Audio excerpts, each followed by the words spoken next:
Your enemies are not always the people attacking you. Sometimes the greatest damage comes from the part of you that is afraid to be disliked. The smile you force when someone disrespects you. The yes you give after your instincts already said no. The apology you offer after finally defending yourself. That is not kindness. That is fear wearing good manners. Real politeness comes from strength. It is calm, deliberate, and chosen freely. Weak politeness is different. It is a fragile facade that hides our deepest fears. It is the behavior you use to avoid conflict, rejection, guilt, or uncomfortable silence. And people notice the difference. Machiavelli understood that power is not only built through authority, it is built through perception. When people perceive that your boundaries have no consequences, they stop treating them like boundaries. They treat them like suggestions. By the end of this video, you will know the 9 moments when politeness stops being a virtue and becomes self-betrayal. This is not permission to become cruel. It is permission to stop sacrificing your dignity just to keep other people comfortable. And pay close attention to number 9. Because that is the moment when every boundary you have ever spoken either becomes real or dies. Number 1. When small disrespect becomes a pattern. One careless joke may be a mistake. One awkward comment may be poor judgment, but repeated disrespect is information. It may begin with sarcasm, a dismissive look, a joke that always seems to place you beneath everyone else. A comment designed to hurt you while still giving the speaker enough room to say, "I was only joking." That is how people test boundaries without admitting they are testing them.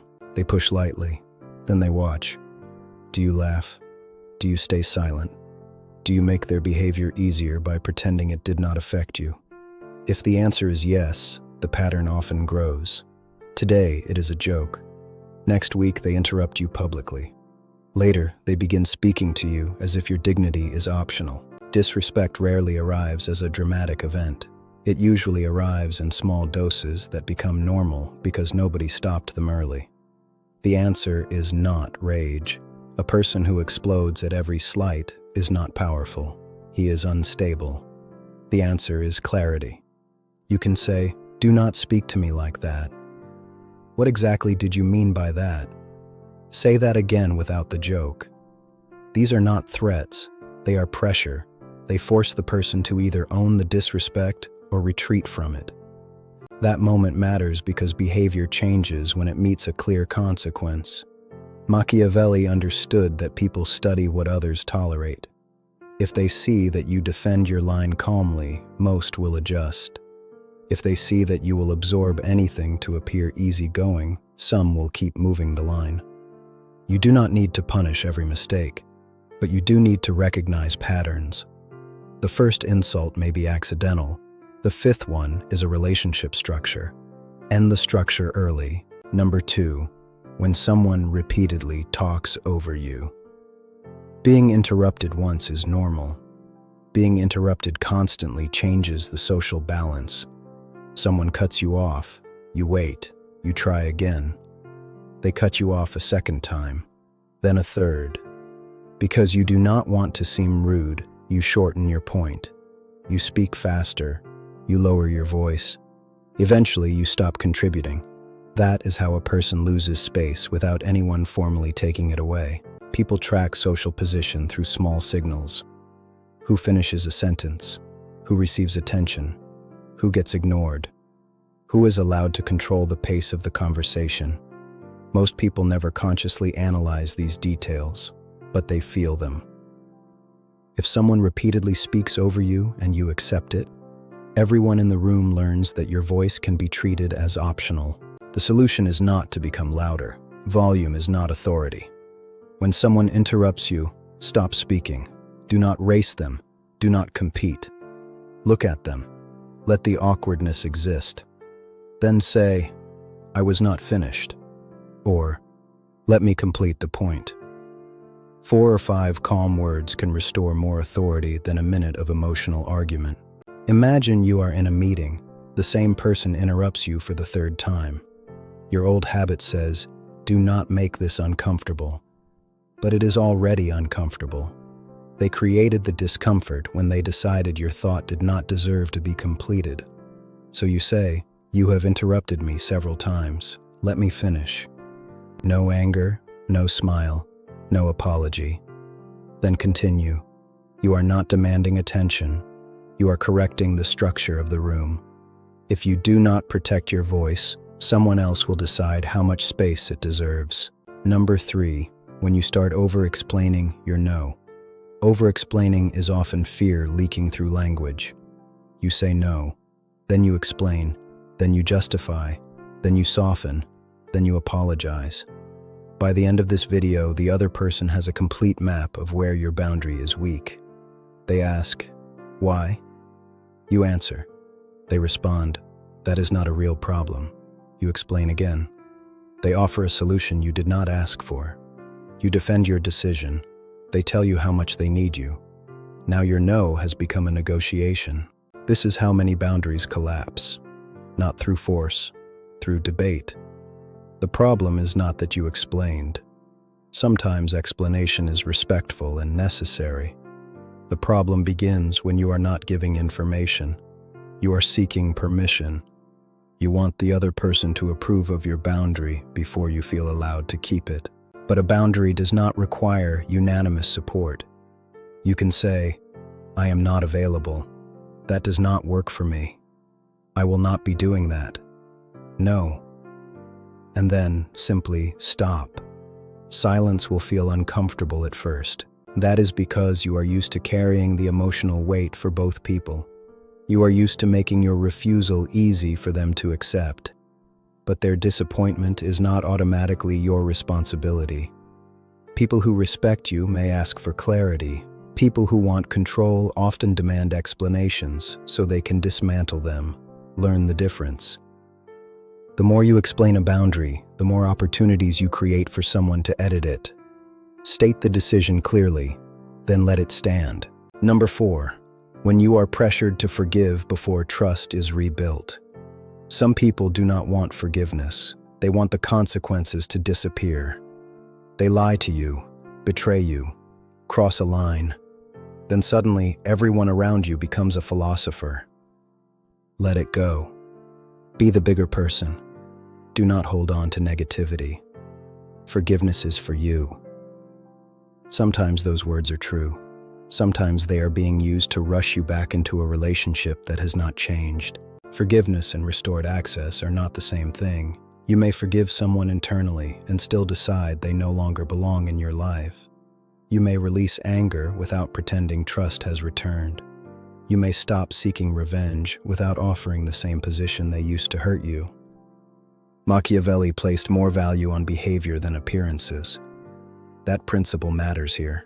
A person who genuinely wants repair shows it through changed behavior. They accept the damage. They respect your timeline. They do not demand immediate access. They understand that trust is rebuilt through consistency, not speeches. A person who only wants access behaves differently. They become impatient. They call you cold. They use morality against you. They accuse you of holding a grudge because your memory has become inconvenient. Watch the pattern. You do not owe anyone instant forgiveness. You do not owe anyone the same version of the relationship. You do not have to pretend the wound is closed simply because other people are uncomfortable looking at it. Take your time. Measure the behavior. Let reality decide what level of access returns. Forgiveness without change is not always healing. Sometimes it is permission. Number 5. When someone uses you as emotional storage. There are people who are going through a difficult season. They deserve compassion. Then there are people who create the same chaos repeatedly and use everyone around them to carry it. Every conversation becomes a crisis. Every phone call becomes emotional cleanup. Every week brings the same problem, the same excuses, and the same refusal to change. At first, you feel important. You feel needed. You feel like a loyal friend. Then you begin noticing the cost. You are tired after every conversation. You cannot focus. You feel guilty when you are unavailable. Their emotions begin controlling your schedule. You are no longer supporting them. You are regulating their life for them. That is where care becomes extraction. A person can drain your energy without raising their voice or making a direct demand. They only need to make their chaos feel like your responsibility. Some people want solutions, others want an audience. They repeat the same story because attention temporarily relieves the discomfort of responsibility. You can care without becoming a container. You can say, "I care about you, but I cannot carry this every day. I do not have the capacity for this conversation right now. You may need support that I cannot provide." These sentences may feel cold if your identity depends on being needed, but limits are not cruelty. Your nervous system is not public property. Your time is not an emergency service. Your attention is not proof of love. Ask one question: is this person using support to grow, or are they using support to avoid growth? The answer tells you whether your presence is helping or only sustaining the pattern. Number 6, when your time is treated like a backup plan. Someone arrives late. They cancel at the last minute. They change the plan without asking. They leave you waiting and expect you to accept it. Because objecting would make you difficult. One mistake is human. A repeated pattern is a message. Time is the only resource that never returns. Money may return, energy may return, opportunities may return. Time, however, does not. It is gone forever once it passes. When someone repeatedly wastes your time, they are spending part of your life without permission. The mistake most people make is complaining without changing anything. They say, "You are always late." Then they keep waiting. They say, "Please give me more notice next time." Then they rearrange their day again. The other person learns that the boundary has no cost. A strategist does not deliver endless speeches about punctuality. He changes access. If someone is repeatedly late beyond the limit you have communicated, leave. If someone constantly cancels, stop building important plans around them. If someone treats your schedule like a flexible option, stop making them a priority. You can say, "I waited. You were not there, so I left." Or, "This pattern does not work for me. I will not schedule around it anymore." No essay, no anger, no public performance, just a changed consequence. Some people only understand the value of your time after they lose access to it. Your schedule teaches others how seriously to take you. Protect it. Number 7, when you apologize for being firm. You finally speak honestly, then you immediately weaken it. Sorry if that sounded harsh. I hope you are not upset. I did not mean to be rude. Sometimes an apology is necessary. If you insulted someone, correct it. If you misunderstood the situation, admit it. If you caused harm, take responsibility. But discomfort is not always evidence of wrongdoing. Sometimes discomfort is what happens when a person loses access they were never entitled to. When you apologize every time you become firm, people learn that your strength is unstable. They learn that all they need to do is look wounded, become silent, or accuse you of being cold. Then you will retreat. But discomfort is not always evidence of wrongdoing. Sometimes discomfort is what happens when a person loses access they were never entitled to. When you apologize every time you become firm, people learn that your strength is unstable. They learn that all they need to do is look wounded, become silent, or accuse you of being cold. Then you will retreat. A stable boundary does not panic when someone dislikes it. It observes the reaction. Good people may be disappointed, but they adjust. Entitled people protest. Manipulative people punish. Controlling people call you selfish. Their reaction gives you information. Do not apologize for clarity. Apologize for cruelty. Always remember there is a profound difference. Maturity takes responsibility for harm. Weakness apologizes for having a spine. Number 8, when keeping the peace requires you to disappear. Some people are not peaceful. They are suppressed. They call it harmony because admitting the truth would require change. They agree when they disagree. They smile when they are angry. They remain quiet when a line is crossed. They perform an easy version of themselves because that version causes no inconvenience, and everyone likes them, of course they do. That version asks for nothing, it challenges nothing, it threatens nothing. But maintaining that version has a cost. Every time you silence yourself to avoid conflict, you teach your mind that connection requires self-erasure. Over time, resentment grows, not only toward the people around you, toward yourself. You begin hating the life you helped create. You blame others for not understanding a version of you that you never allowed them to meet. Some conflict is necessary. Some people need to hear that you disagree. Some relationships need to become uncomfortable when honesty enters them. Some people may even leave. That possibility is frightening. But ask yourself something colder. What happens if you keep abandoning yourself for people who may still leave anyway? Then you lose both. You lose the relationship eventually, and you lose yourself immediately. Real peace is not the absence of tension. It is the absence of internal betrayal. Do not keep a room calm by disappearing from it. Number 9. When someone keeps testing after a clear warning. This is where every boundary becomes real or meaningless. You warned them. They repeated the behavior. You explained the consequence. They tested again. You said, "If this happens one more time, I will leave." Then it happened one more time. Now the situation is no longer about whether they respect you. They have already answered that. The question is whether you respect your own word enough to follow through. A boundary without consequence is theater. People who keep crossing it are often not confused. They are measuring the distance between what you say and what you do. If the distance is wide, they will continue living inside it. Inconsistent consequences create stronger testing. When someone sometimes gets away with crossing the line, they learn to keep trying. Every warning without action makes the next warning weaker. Machiavelli understood that authority collapses when consequences are no longer believed.